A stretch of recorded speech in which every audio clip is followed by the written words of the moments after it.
This is the history and origin of the Brotherhood of Steel. As this origin story can be complex due to the many chapters across the wasteland, we will focus primarily on the overall key points of the group's uprising. Brotherhood of Steel is a techno-religious faction in North America funded by the government after the Great War. The Great War being the war that caused the nuclear fallout to begin with, and its history stems from a group of pre-war soldiers that survived the nuclear fallout. The organization is split into many different factions across the wasteland. Origin goes way back to the United States Army before the Great War. While these different factions have their different ideals, concept, and way of life, the Brotherhood of Steel has always been focused on collecting and preserving pre-war tech. TVs, radios, artifacts, mechanical components, what have you. But is their idea of collecting and preserving pre-war tech actually what their purpose is? The founder of the Brotherhood of Steel goes by the name of Roger Maxson. He was one of a team that was sent to oversee the Forced Evolutionary Virus, or FEV for short. This is the artificial virus created by Westech. This virus has many strains and is responsible for many of the mutations happening around the wasteland. In 2077, the research team and Maxson's defense team moved to the Mariposa military base. Maxson and the rest of the military were unaware of the true nature of the FEV project, and this secrecy of the research eventually led to a mutiny. Maxson and his soldiers slowly realized that human testing was happening at Mariposa, especially on military prisoners. The situation made Maxson and his men interrogate the head scientist. Maxson eventually killed him and became the leader of a rebellion at the military base. Eventually, all the FEV project scientists were killed off, and the project had a standstill. At this point, Maxson declared his unit to be fully withdrawn from the United States government, hoping that the government would respond to the situation. The government never responded, but news of the mutiny spread. With the war heating up, Maxson made the decision to bring the families of his unit to Mariposa to take shelter. When the bombs did eventually fall, Mariposa was not hit. However, for fear of a nuclear bomb hitting the area, the soldiers and families evacuated the base. They moved to the Lost Hills government bunker. Once they settled into the bunker, Maxson declared that the United States failed to protect its people and that they must rise up to the occasion to preserve the society. It was then that the Brotherhood of Steel was formed. Now, in its early days, the Brotherhood of Steel mostly focused on helping any Great War survivors to the best of its ability. This action slowly changed as Maxson realized that the collective human knowledge,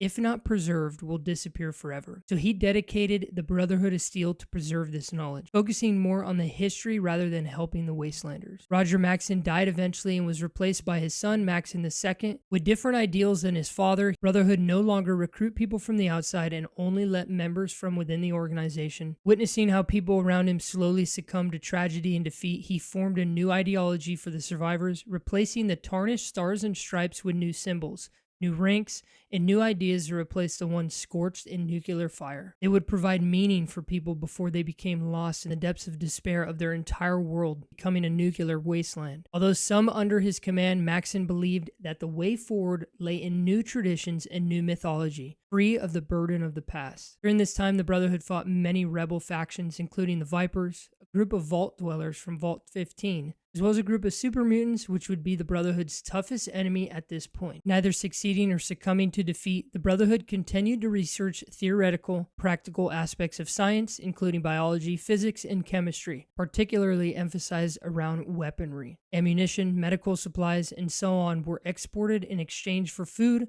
water, and other necessities. Exports were limited to the conventional technologies, with restricted advanced items strictly controlled and only provided to those deemed responsible enough to use them. Other Brotherhood members. Regardless of its disregard for most sciences, the Brotherhood's policy allowed it to reach a position of influence. The stockpile of technology and combined knowledge allowed it to emerge as a major resource and development group in the NCR, New California Republic, slowly reintroducing advanced technology like laser weapons while wisely remaining outside the power structure. As Brotherhood grew confident in its unchallenged role as the sole provider of technology and advanced weaponry, brought the Brotherhood closer to succumbing in power. The refusal to adapt and evolve led a decline in the Brotherhood's standing and influence throughout the wasteland, with different factions breaking up and no longer existing entirely. Eventually, the New California Republic emerged as the major power in the wasteland. Facing a changed wasteland with no plan in place, corruption of the Brotherhood's ideals was a matter of time. The increasingly strict adherence to the organization's principles evolved into religious dogmatism. This mindset eventually dominated its leadership. Religious influences trickled into everyday expressions, with "buy steel" becoming an oath and a way of life. The definition of technology became very very selective. The Brotherhood started to focus exclusively on combat technology such as energy weapons or power armor. The drive to protect people from the ravages of technology was replaced by hoarding, stealing, and not letting anyone from the outside have any insight into what the Brotherhood was doing. The Brotherhood became aggressive in their efforts to control technology. No outsiders were permitted to join their ranks. Rather than restoring the wasteland, the Brotherhood wanted to outlive and take over the wasteland after other rivals had died out. This is a very similar idea that Vault-Tec had initially when they created vaults. Not all Brotherhood chapters were believing of this mutiny though. While they're generally not hostile to others, without a good reason, members of the Brotherhood are not interested in justice for the obviously weaker and less fortunate wastelanders or mutants around them. They largely focus on keeping their secrecy and preserving and developing technology,